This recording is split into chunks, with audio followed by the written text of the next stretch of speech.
Hey everyone, welcome to my channel. तो ये है Madhup Hindi Pathmala 8, that means grade 8 की बुक है, जिसमें आज हम करेंगे चैप्टर नंबर 3 संसार सागर के अनाम नायक। यहाँ पर अनाम नायक मतलब वो लोग, उन लोगों की बात की गई है जिन लोगों के काम बहुत महत्वपूर्ण होते हैं लेकिन उनको गिनती में नहीं लाया जाता। तो वो कौन कौन से लोग होते हैं वो हम इस चैप्टर में पढ़ने वाले हैं, इसीलिए अनाम नायक यहाँ पर वर्ड दिया गया है। उद्देश्य, इस चैप्टर को पढ़ने का हमारा उद्देश्य क्या है? प्राकृतिक संसाधनों का महत्व समझना, कि जो हमें एनवायरमेंटल संसाधन मिले हुए हैं, टूल्स मिले हुए हैं, उनका महत्व समझना। समाज के उपेक्षित वर्ग की उपयोगिता जानना। उपेक्षित वर्ग मतलब वो लोग, या आप ये कह सकते हैं जो छोटी जाति के लोग होते हैं, उनकी आपको उपयोगिता जानना। बढ़ते प्राकृतिक असंतुलन के कारणों के प्रति जागरूकता लाना, जैसे कि एनवायरमेंटल इम्बैलेंस जो हो रहा है उसके कंडीशंस को चेक करना, उसके बारे में आपको जागरूक कराना। जल संरक्षण एवं संवर्धन के उपाय जानना, मतलब आपको वाटर कंजर्वेशन के उपाय बताना। पारंपरिक माध्यमों से जल स्रोत निर्माण का परिचय कराना और उनके प्रति सजग होना। पारंपरिक माध्यमों मतलब जो पहले तरीके से लोग किस तरीके से वाटर कंजर्व करते थे, उस चीज़ों को आपको बताना, और उसके लिए आपको फिर से क्या करना, सजग कराना। क्योंकि आप अगर देखो तो जो पहले वाला टाइम है ना, वो लौट कर आ रहा है। तो यहाँ पर इस चैप्टर की इसलिए महत्वता बढ़ जाती है। प्राचीन काल के लोगों के अनुभव और प्रकृति प्रेमी रूप को सामने लाना। पहले के लोगों का जो अनुभव होता था वो बहुत ज़्यादा होता था, मतलब उनका जो एक्सपीरियंस होता था वो बहुत ज़्यादा होता था। जो वो बोलते थे वो एक्सपीरियंस से बोलते थे, एंड उनका एक्सपीरियंस जो है ना वो बहुत ज़्यादा काम भी आता था। और प्रकृति प्रेमी रूप मतलब जो एनवायरनमेंट फ्रेंडली लोग होते हैं, जो एनवायरनमेंट से बहुत प्यार करते हैं, नेचर से बहुत प्यार करते हैं, उन लोगों का आपका रूप आपके सामने लाना। कौन थे इस संसार सागर के अनाम नायक? तो यहाँ पर जो रचिता है, जो राइटर है, वो क्या पूछ रहा है, आप ही से क्वेश्चन पूछ रहा है कि भाई कौन थे वो अनाम नायक, क्या आप जानते हैं?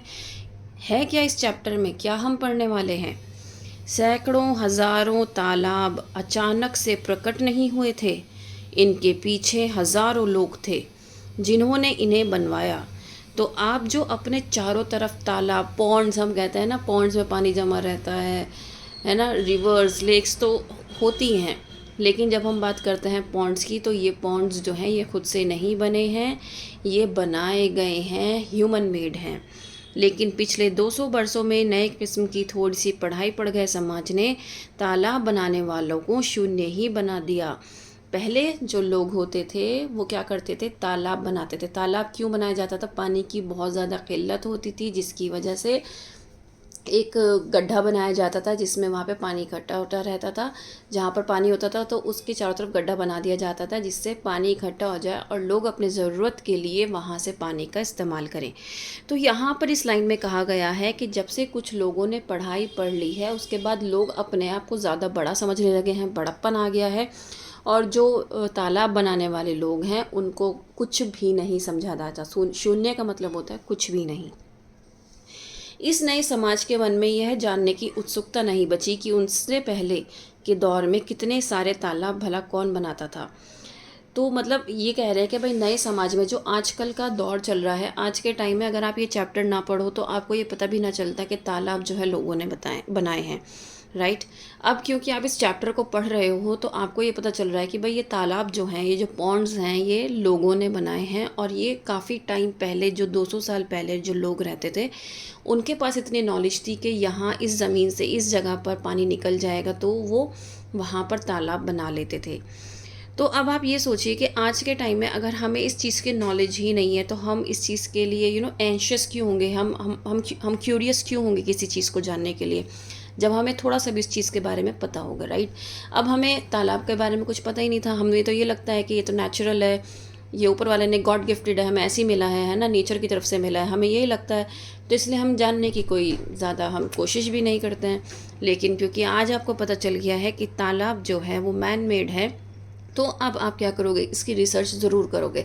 नहीं तो इस चैप्टर को हम जो पढ़ रहे हैं इसी में आप बहुत अच्छे से समझ लोगे कि पहले के लोग जो थे उन्होंने तालाब बनाया था, और आज के टाइम में लोग जब पढ़ लिख लिए हैं तो वो इस चीज़ को जानना ज़रूरी भी नहीं समझते कि ये तालाब कहाँ से आए थे।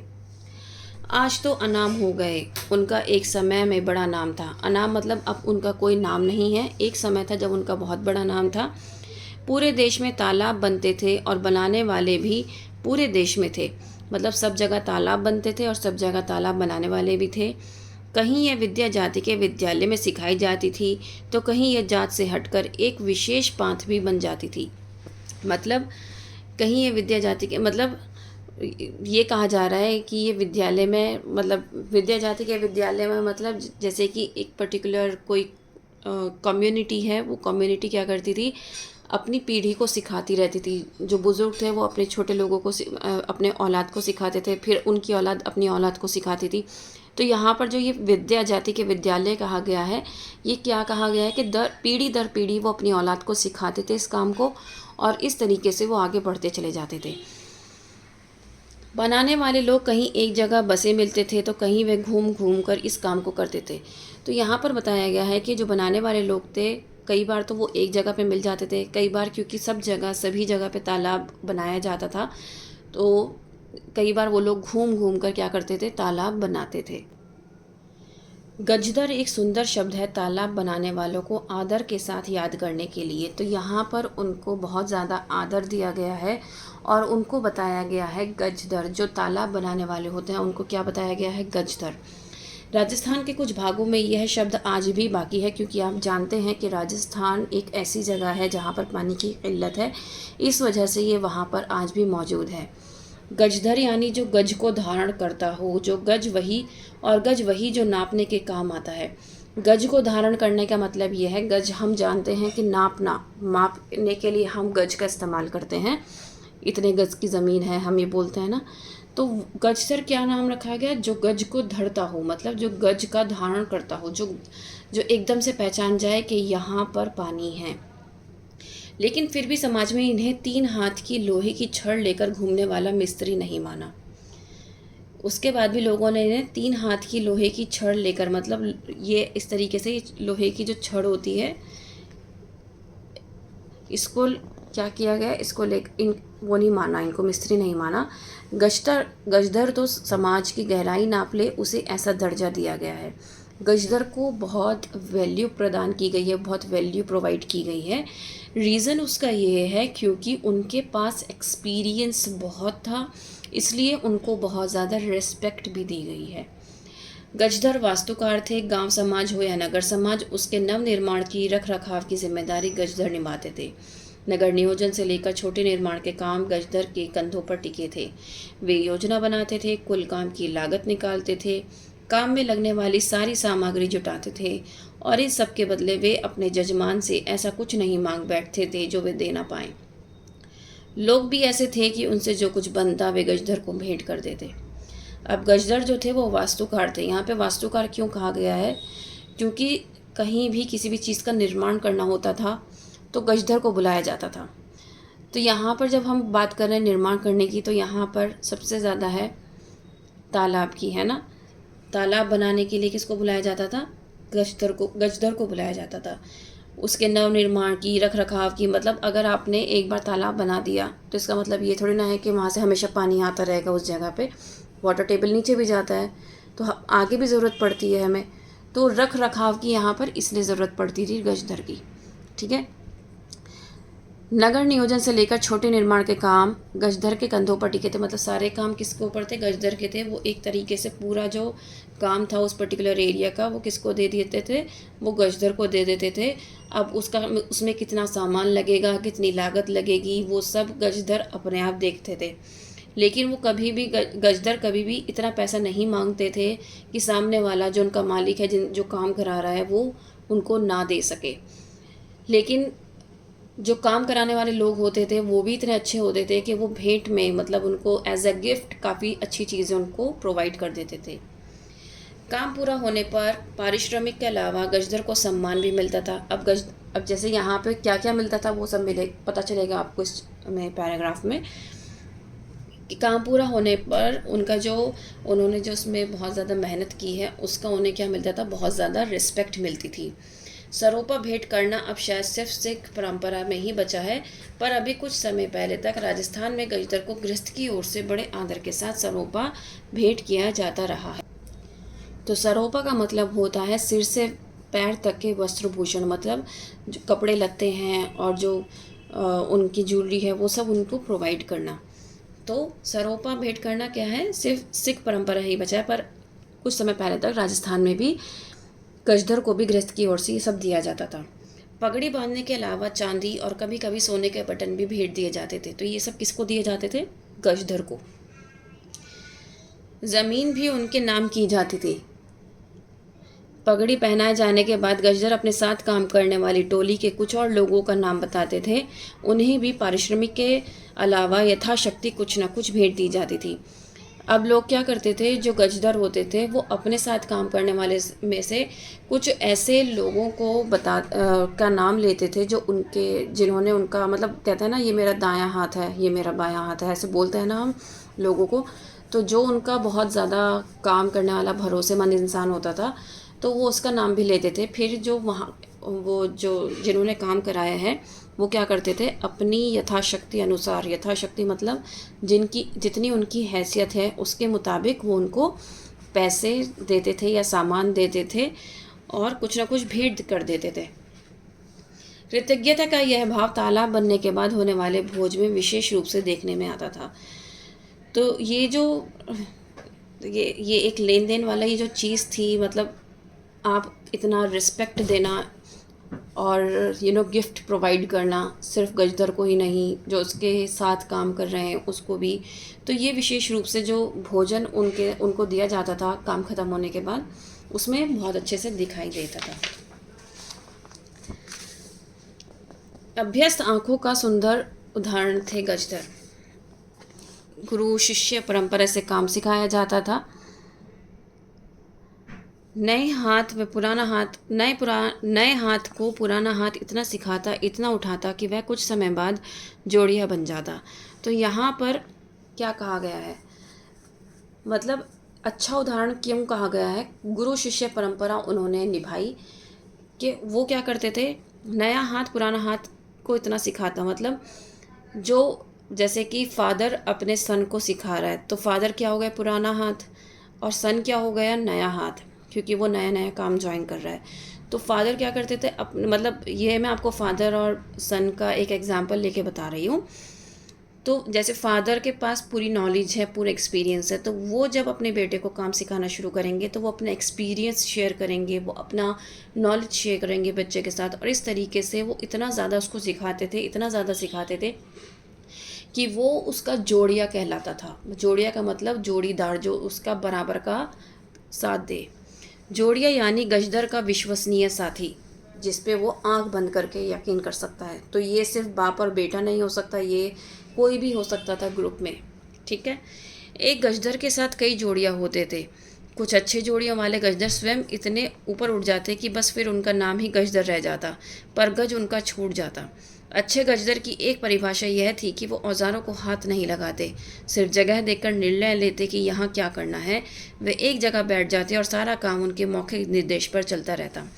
तो यहाँ पर ये जो कहा गया है ना कि जोड़ियाँ यानी गजदर इतना ऊपर उठ जाते कि बस फिर उनका नाम ही गजदर रह जाता, मतलब वो लोग इतने अहम उनके अंदर आ जाता कि वो किसी को कुछ ना समझते, तो बस उनके पास फिर कोई काम कर लेने, उनसे कोई काम भी नहीं कराता था। जब ज़्यादा अहम आ जाता है तो लोग सब कुछ भूल जाता है ना। तो वही चीज़ यहाँ पर उन्होंने बताई गई है। लेकिन कुछ ऐसे जोड़ीदार भी थे, जो जोड़ियाँ थे गजदर के, कुछ ऐसे भी थे जिन्होंने आगे बढ़कर बहुत कुछ सीखा और बहुत नाम कमाया। यहाँ पर कहा गया है कि गजदर वो ही अच्छे होते हैं जो कि सिर्फ़ और सिर्फ ज़मीन देखकर बग़ैर औज़ारों के ये बता दे कि यहाँ पर किस चीज़ का निर्माण होना है, तालाब का होना है या किसी और चीज़ का होना है। तो फिर वो क्या करते थे, वो सिर्फ एक जगह बैठ जाते थे गजदर, और जो उनके जोड़ियाँ होते थे वो सारा काम उनके कहने पर करते रहते थे। औज़ारों का उपयोग करते करते इतना ऊपर उठ जाना कि फिर उनकी ज़रूरत ही नहीं रहे, यह एक बात है, पर कभी औज़ारों को हाथ ही नहीं लगाना, यह दूसरी बात है। मतलब एक तो है कि आप इतनी मेहनत कर रहे हो अपनी लाइफ में, कि आप औज़ारों का रेगुलर यूज़ कर रहे हो। फिर उसके बाद एक टाइम ऐसा आ गया कि आपका एक्सपीरियंस इतना ज़्यादा हो गया कि अब आपको औज़ारों की ज़रूरत नहीं रही ये जानने के लिए कि यहाँ पर पानी है या नहीं।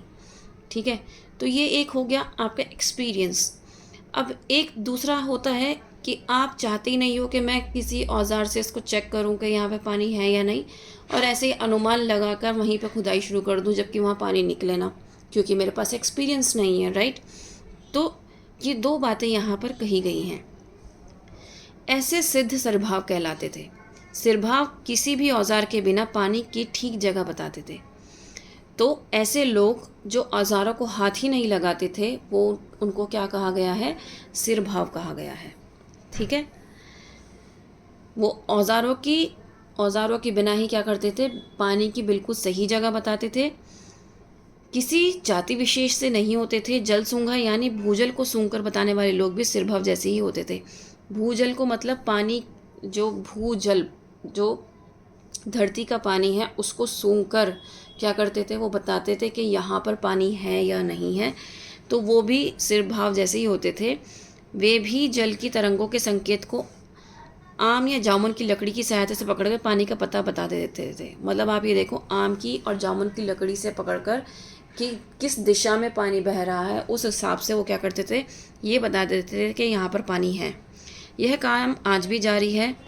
ट्यूबवेल खोलने वाली कंपनियां पहले अपने यंत्र से जगह चुनती हैं, फिर उन्हें बुलाकर और पक्का करा लेती हैं कि पानी मिलेगा या नहीं।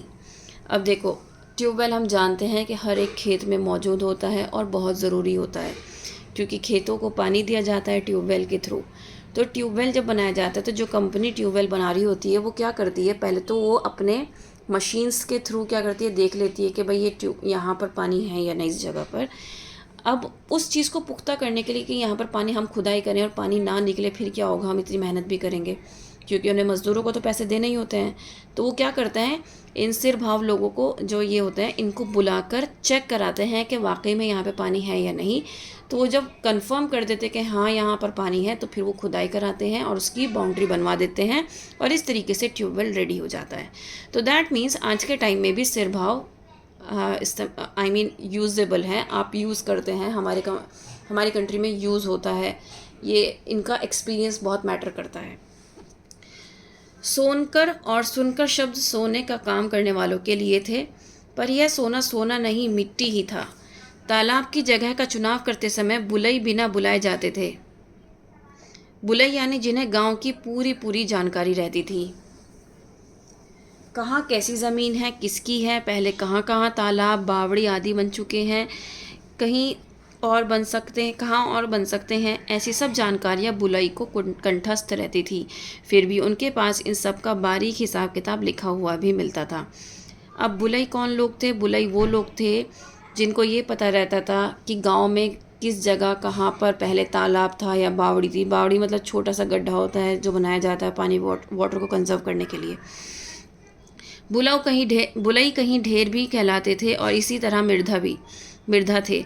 तो बुलई और मिर्धा को सेम कहा गया है, जैसे यहाँ पे सिरभाव को और सूंघकर को कहा गया है, जो ज़मीन की नाप जोख हिसाब किताब और ज़मीन के झगड़ों का निपटारा भी करते थे। तो ये क्या करते थे, मिर्धा नाप जोख भी करते थे, हिसाब किताब भी रखते थे और ज़मीन का निपटारा भी करते थे। कोरी या कोली जाति ने भी तालाबों का बड़ा काम किया है। सैकड़ों तालाब बनाने वाली कोरियों के बारे में आज ठीक ढंग से जानकारी देने वाली एक पंक्ति भी नहीं मिलती। लेकिन एक समय था जब बहुत से क्षेत्र कोली जाति के सदस्यों को अपने यहाँ बसाने के लिए कई तरीके की सुविधाएं जुटाते थे। उसका रीज़न क्या था? क्योंकि वो क्या करते थे, तालाबों का बड़ा काम करते थे। महाराष्ट्र गुजरात के उन अनेक गाँव में उन्हें जो ज़मीन दी जाती थी उसका लगान माफ़ कर दिया जाता था। ऐसी ज़मीन बारा या वारो कहलाती थी। मतलब जिसका लगान माफ़ कर दिया जाए वो ज़मीन क्या कहलाती है, बारा या वारो।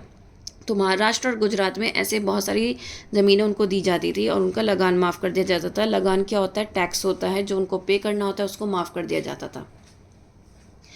सचमुच लोह पुरुष थे अगरिया। अब हम बात करेंगे अगरिया की।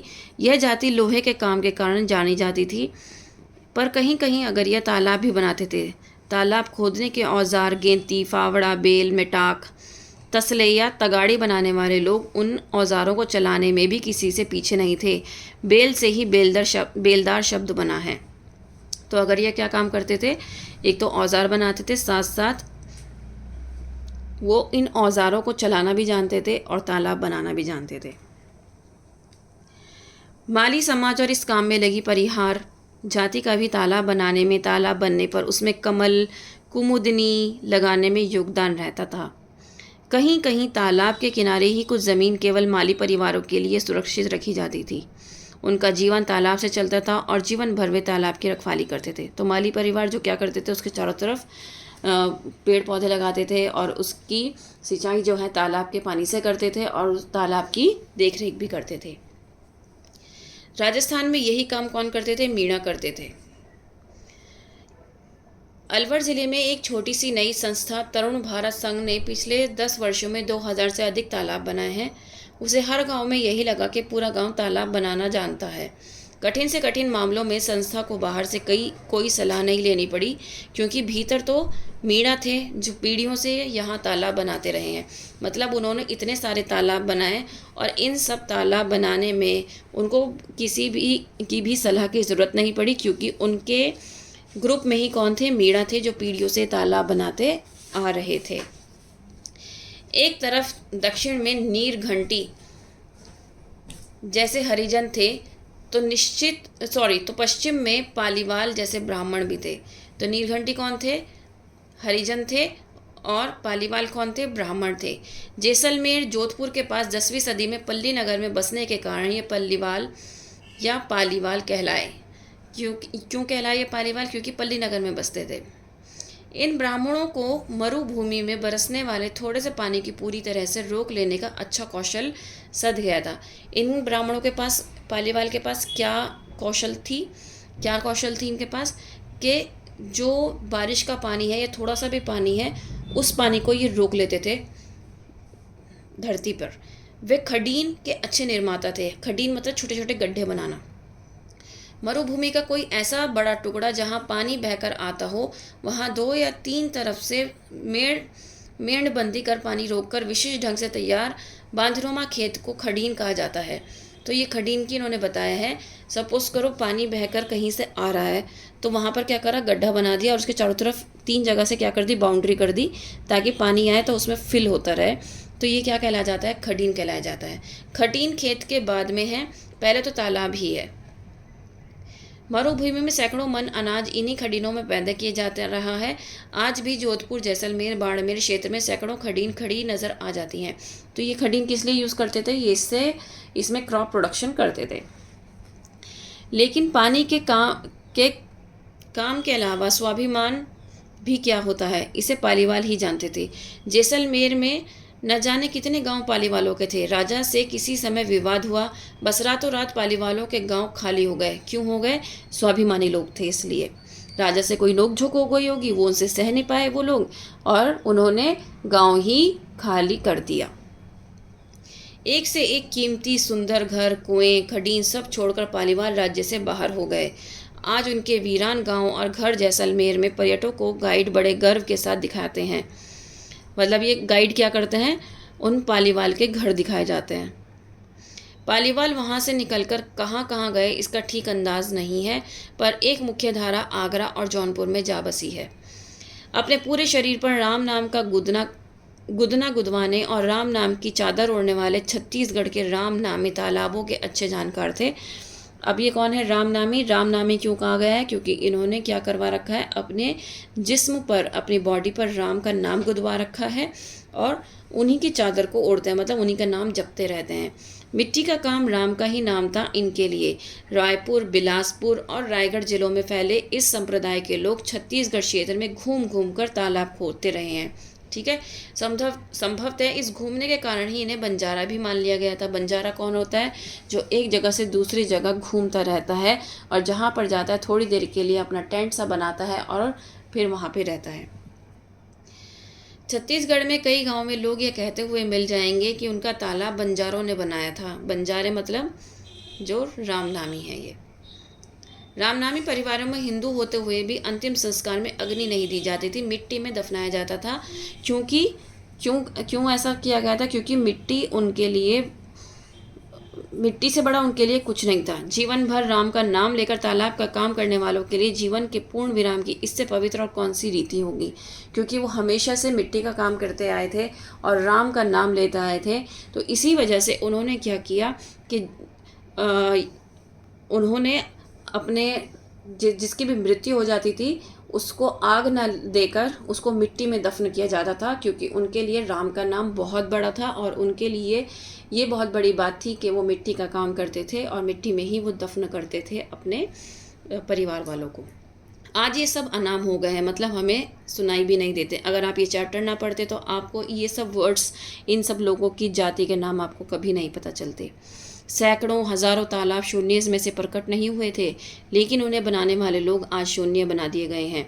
मतलब ये जो तालाब थे ये एकदम से खुद से पैदा नहीं हुए थे, इनको बनाया गया था, लेकिन जो इनको बनाते थे आज हम उनका जिक्र भी नहीं करते हैं। इवन हमें पता भी नहीं है कि ये तालाब खुद से बनाए गए थे।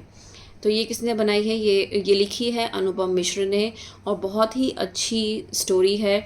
मतलब आपको एक नॉलेज मिलती है किस तरह के लोग थे, कहाँ कहाँ रहते थे, कहाँ कहाँ पहले किस तरीके से गड्ढे तालाब और खडीन बनाए जाते थे और किस तरीके से पानी को कंजर्व किया जाता था। तो इस तरीके से आपका ये वाला जो चैप्टर है ये कंप्लीट हो जाता है। उम्मीद करती हूँ कि ये चैप्टर आपको समझ में आया होगा और आपके लिए बहुत ज़्यादा हेल्पफुल रहेगा। Please like, share and subscribe. That's all. Thank you.